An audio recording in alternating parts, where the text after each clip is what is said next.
Okay. Good afternoon, everyone. After I'm finished, our guest will be the Executive Director of the Stop TB Partnership, Dr. Luchika Ditsio, who will be here to brief you on the global impact of tuberculosis, particularly in conflict areas.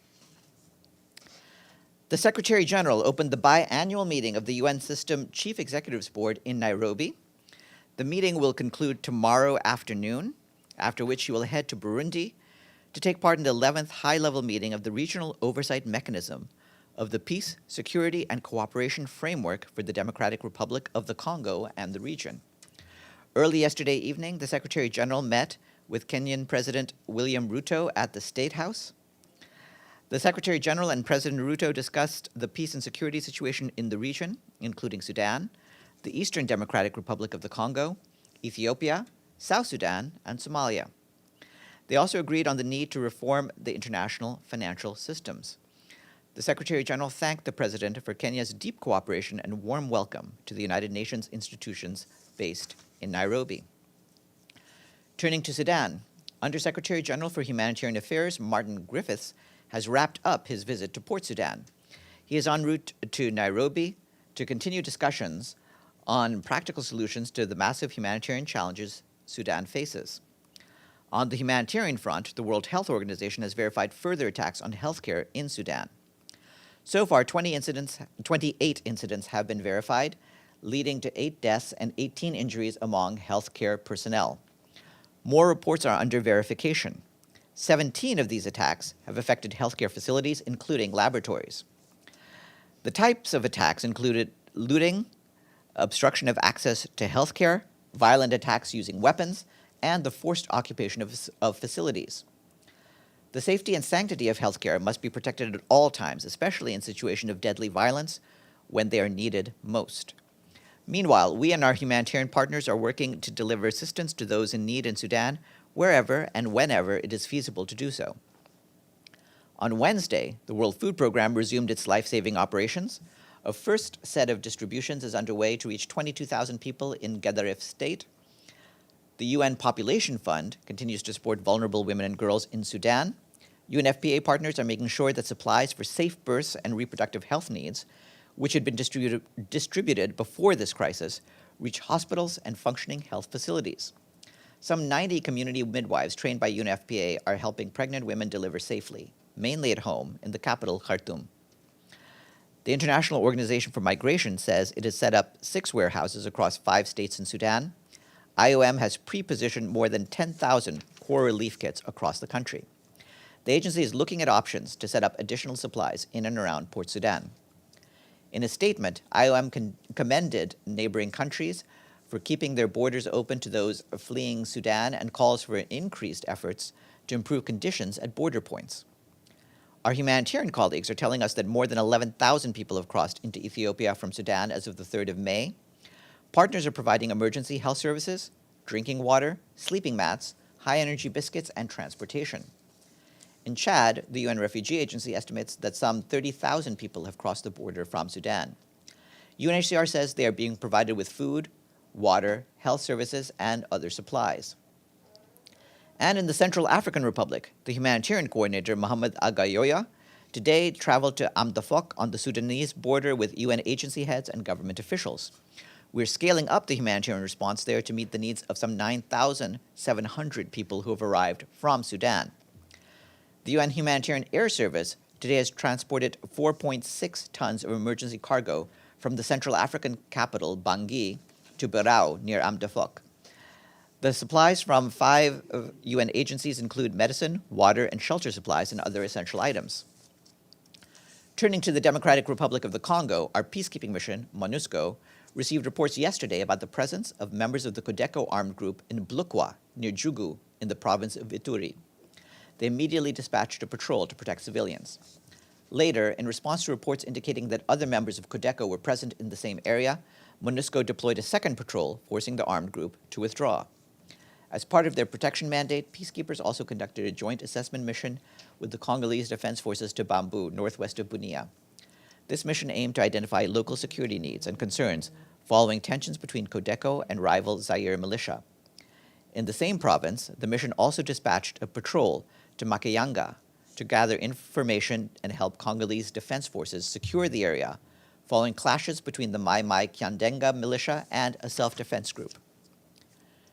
Turning to Ukraine, our humanitarian colleagues tell us they are extremely concerned for the plight of civilians after almost a week of nightly airstrikes and attacks which have killed and injured dozens of people.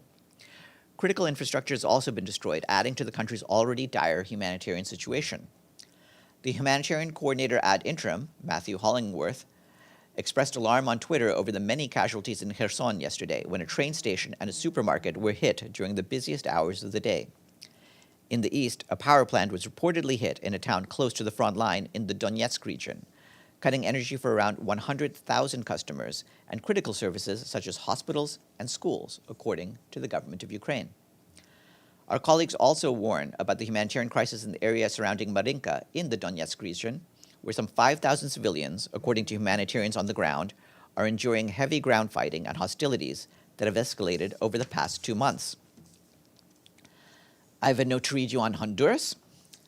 The United Nations Secretariat and the government of Honduras signed a memorandum of understanding on the 15th of December 2022, initiating work towards the possible establishment of an international, independent, impartial, and autonomous mechanism against corruption and impunity in Honduras, as requested by the government. According to the MOU, a team of experts from the United Nations would be deployed under the first phase of cooperation between the government and the United Nations Secretariat to provide technical assistance.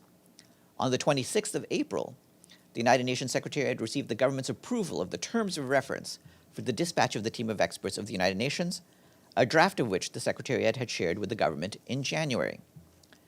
In accordance with the MOU and the agreed terms of reference, a team of experts of the United Nations will now assist the government in laying the necessary foundations for the possible establishment of an international, independent, impartial, and autonomous mechanism.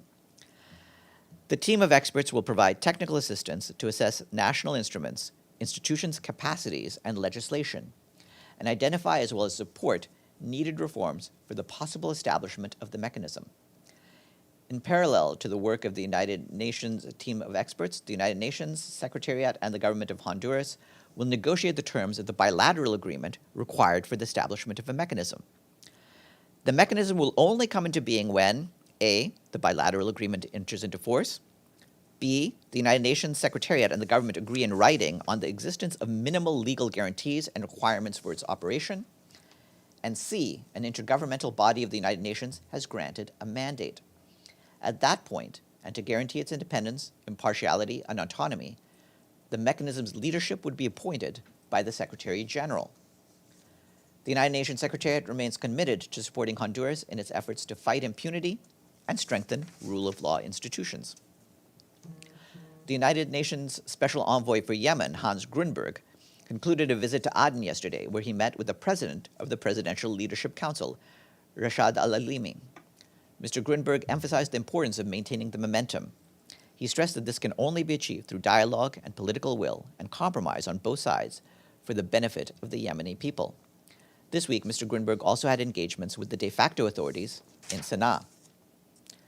And on the Safar, the UN and UN Development Program are grateful to the United Kingdom and the Netherlands, who today hosted a pledging event for the UN-led Safar project to avert a catastrophic oil spill in the Red Sea. Egypt, France, Italy, Luxembourg, Malta, Norway, the Republic of Korea, the United Kingdom, and private company Octavia Energy announced pledges totaling almost $8 million, of which $5.6 million represents new funding. The UN and UNDP are grateful to all donors who have stepped up to support this critical mission and call on the international community to help close the funding gap, which still stands at $24.2 million for the emergency phase. An additional $19 million is required for the critical second phase. It is urgent that this gap is closed to successfully implement the operation. While we appreciate the contributions received so far, there's a crucial need for the funds to allow us to complete the task that we have begun. A press release will be issued later. I want to add something to what I said yesterday concerning invitations to the Doha Talks on Afghanistan.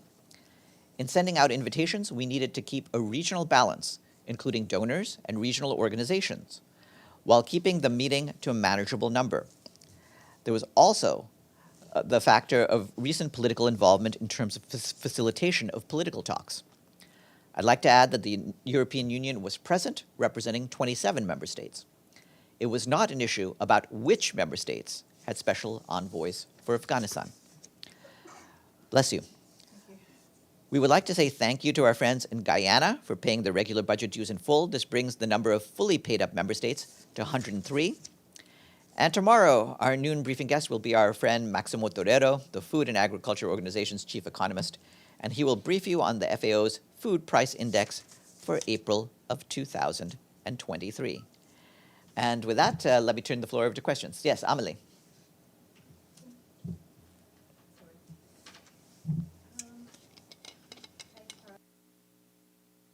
On the SAFER, considering you said yesterday that the operation was supposed to start by the end of the month, but the funding is still not there, can the operation begin without the funding of the total of the first phase? Oh, well, first of all, on the SAFER tanker, I just have a last-second correction. The emergency gap is not exactly $24 million. It is $23.8 million, to be extra precise on that. But yeah, in terms of getting a vessel that we could empty the SAFER's oil, its fuel, into, we've done that. That ship has been purchased, and it is being readied. At this stage, we believe that that vessel, which is the Nautica, will be able to start its operations before the end of this month. But there are many steps to go, and in order to complete the tasks that we have already begun, we do need the additional funding. So we are proceeding as quickly as we can, but without the additional monies, it will, we won't be able to complete this process, and it's vital that we be able to do that. Michelle. So, sorry, just to recap. So you got $8 million today. We got $8 million today, about $5.8 million of which was new funds. And you still need what you just said? Yes. 23.8. 23.8 Where else million. can you get that from? I mean, this has been a pretty hard slog for the UN to get not a lot of money. I mean, I know it's a lot of money, but, not a lot of money in the big scheme of things when they talk about how much this might cost to clean up. Well, we have made clear the urgent nature of this challenge. The SAFER is not a ship that can contain the fuel indefinitely, and so it's urgent that we get there, and we're doing our best to start activities now, in the coming weeks, if possible. But yes, we'll need more funds, and we've reached out to governments as well as to other groups to see what can be done to get this. But we're hopeful that as nations are aware of the need to avert a crisis in the Red Sea, they'll come up with the funding we need. They certainly gave us enough to begin this operation, and we've been able to begin the task, for which we're thankful. But we have to see it through. So could we see a situation where this tanker is there, ready to go, but there's no money? Or is the operation going to continue and you'll just pay for it later? I don't want to think of a worst-case scenario. We're now that we have the ship in hand, we're doing the best we can to do these operations. It will be difficult to do all the tasks we need to do without the money, but we're going to do as much as we can right away, and we'll see what we can do to get the necessary funding. But I don't want to create the impression that we can get the work done and wait indefinitely for the money. We can't. We need it.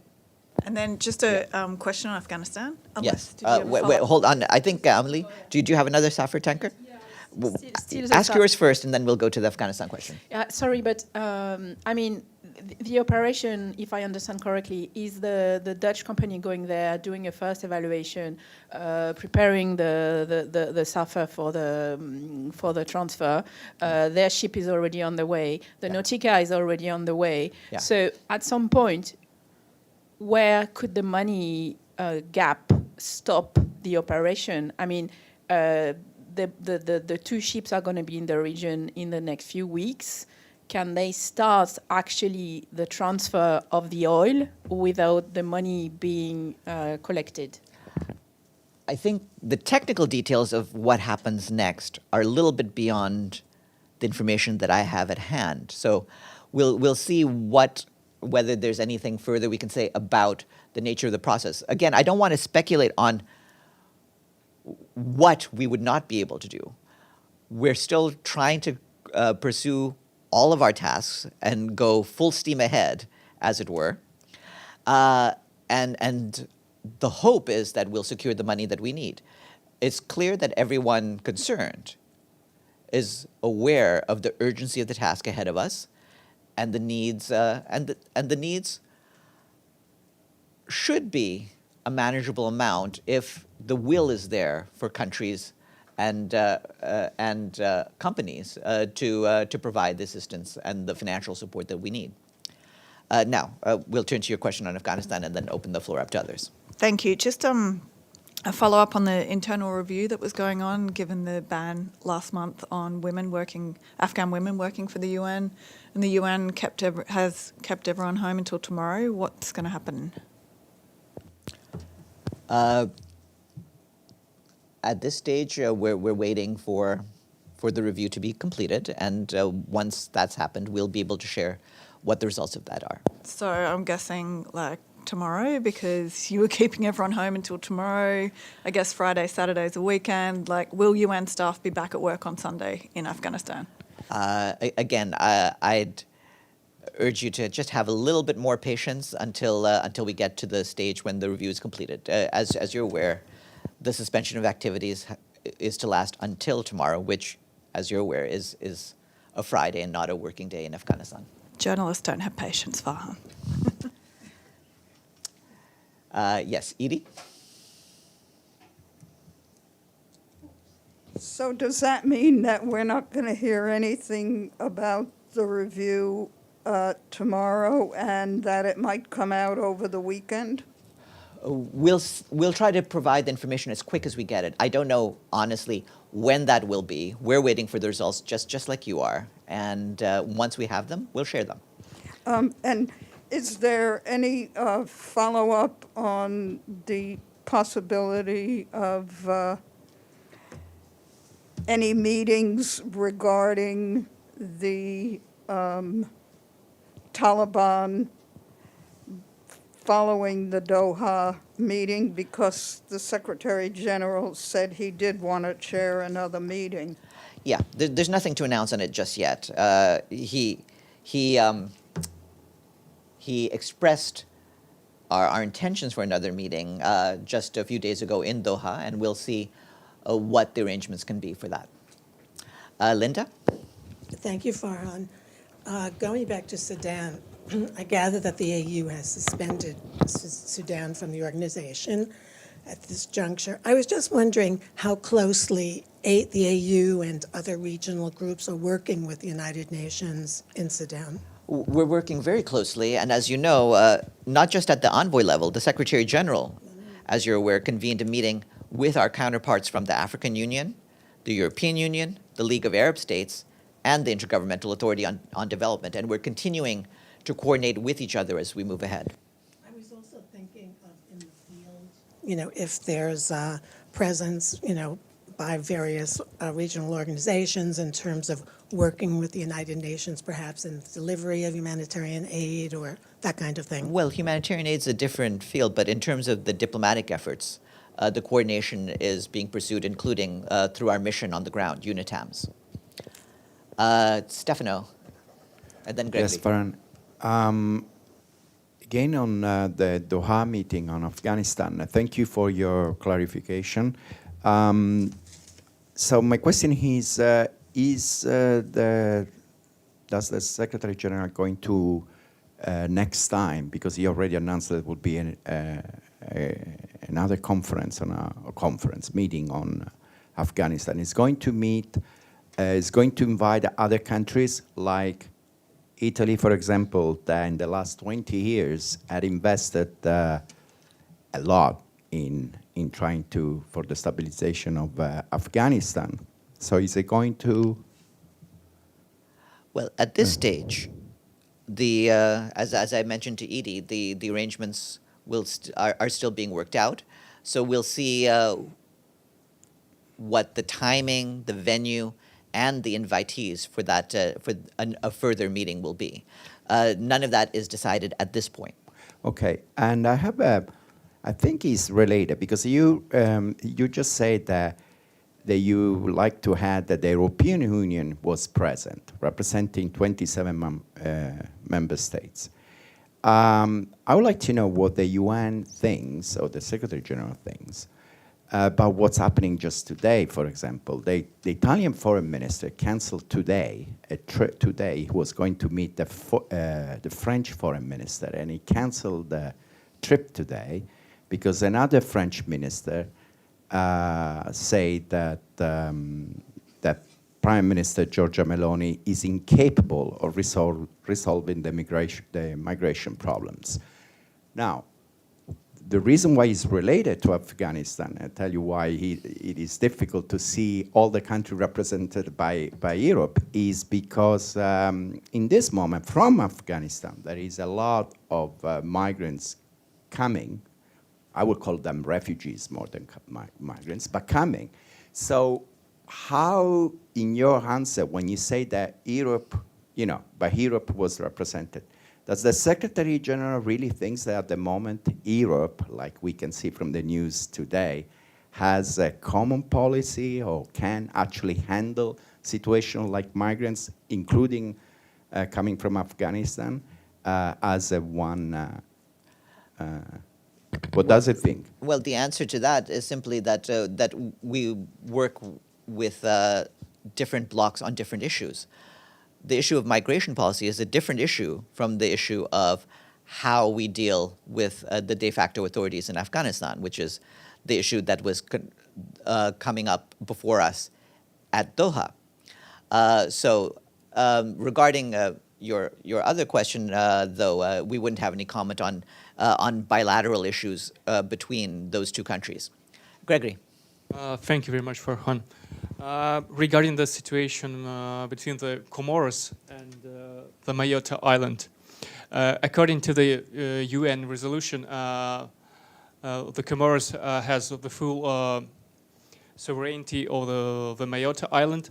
So at the same time, France has been trying to authorize police operations to expel from